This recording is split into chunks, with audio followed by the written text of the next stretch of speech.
Hey, Vsauce, Michael here. The loudest clap ever recorded clocked in at 113 decibels. And the world record for fastest clapping was recently set at 802 claps per minute.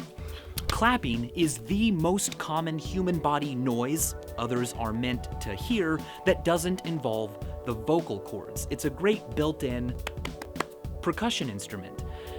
But clapping has also become a collective social gesture that we use in groups to express admiration, approval, especially for things that happen on stage. So here I am on stage. But to show approval, to show that they like things, why do humans clap? Amazing question!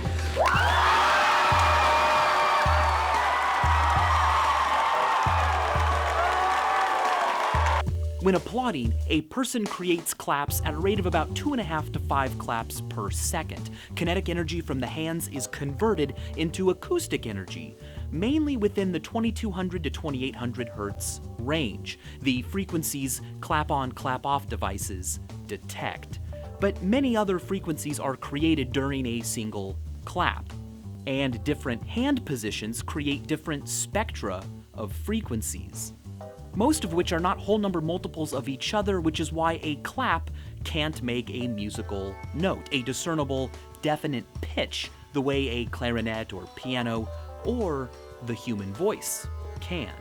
If vocalizations can be so finely controlled, why clap? I mean, it's such a crude, messy noise. Well, at a fundamental and physiological level, the impulse to clap may have originated as a reaction to an overflowing of enthusiasm, an immediate and primitive reaction to excitement.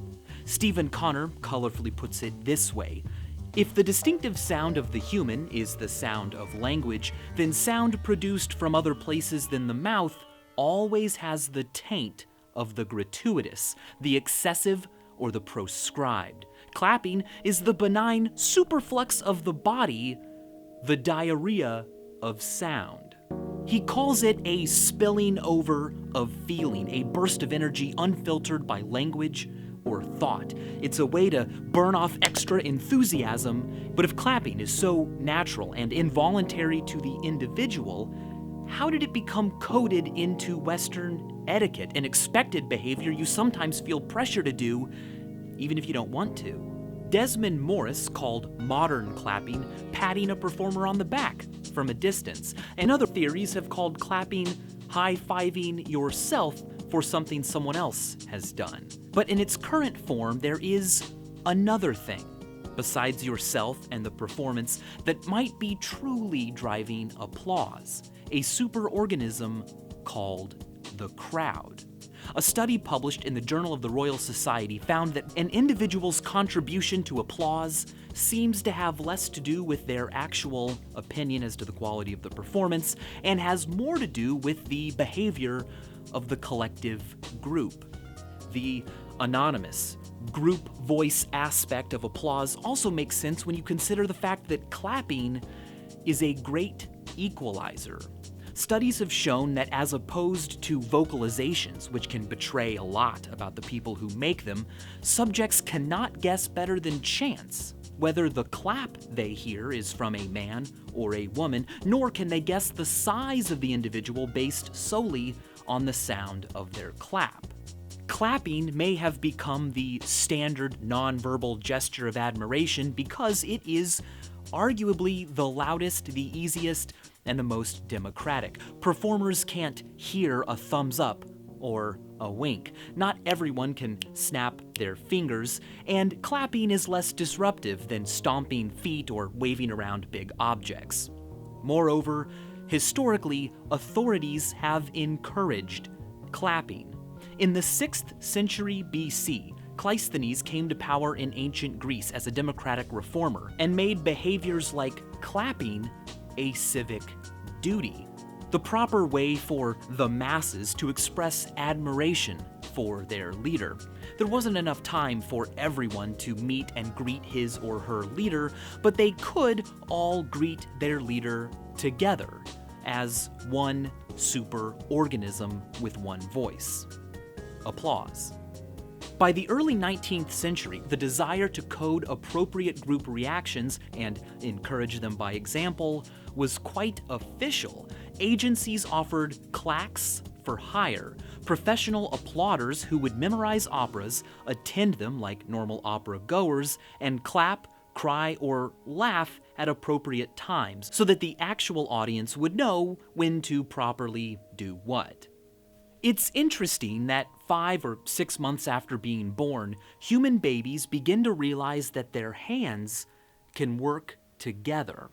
Clapping is a natural reaction to this realization, but parenting books have to advise parents to teach their children to connect clapping with group happiness and celebration, the connection itself not being inevitable.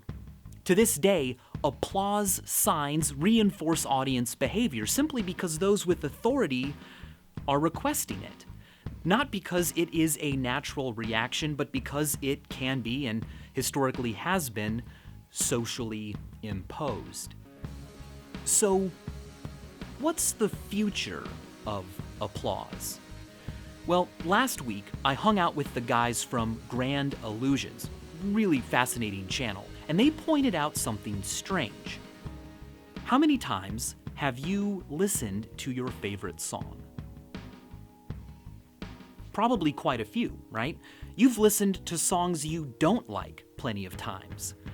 But as recently as 150 years ago, people only heard their favorite symphony maybe 2 or 3 times in their entire life. If you wanted music, you had to go to a concert or pick up an instrument or sing. There was no other way. But now, because of recorded music, MP3 players and phones and tablets and personal computers and digital libraries allow us to be an audience of one. An audience all by ourselves, not just when professionals get together and draw a crowd. In the 1990s, Faith Popcorn gave this broader phenomenon a name: cocooning. The internet, home entertainment, cell phones, alarm systems, self-checkout, filters for our personal air and water are all paraphernalia of cocooning, a tendency toward more lonely, solitary experiences in the last 30 years. In my episode about the friend zone, I talk about how cocooning might be making friendship, meeting new people, and new unexpected ideas a waning experience.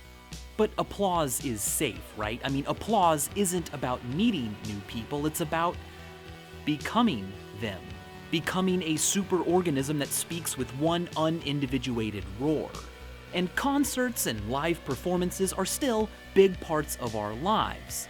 But what's fascinating is that more entertainment is more available than ever before. And despite being TV shows, movies, games, and music, this new entertainment is increasingly consumed like books, in solitude, alone. You don't need to applaud alone in a cocoon, but to be sure, alone on the internet we don't applaud, but we do like and share and favorite and retweet.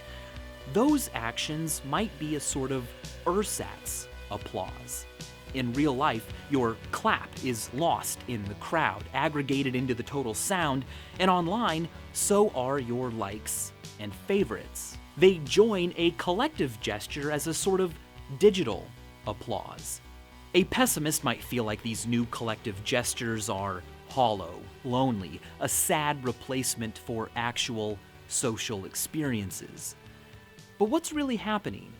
Because a like is not necessarily lonely. A retweet, by its very nature, isn't a clap lost in the crowd. It's a clap that joins the crowd, but is also traceable directly back to you.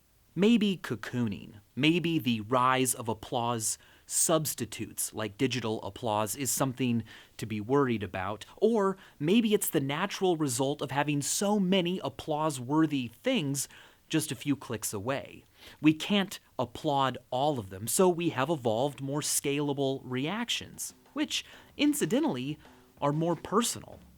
Instead of being pathetic clicks from an increasingly isolated, cocooned population, digital applause might be like something else that comes from cocoons and having more of them. Something beautiful. Butterflies. And as always, thanks for watching.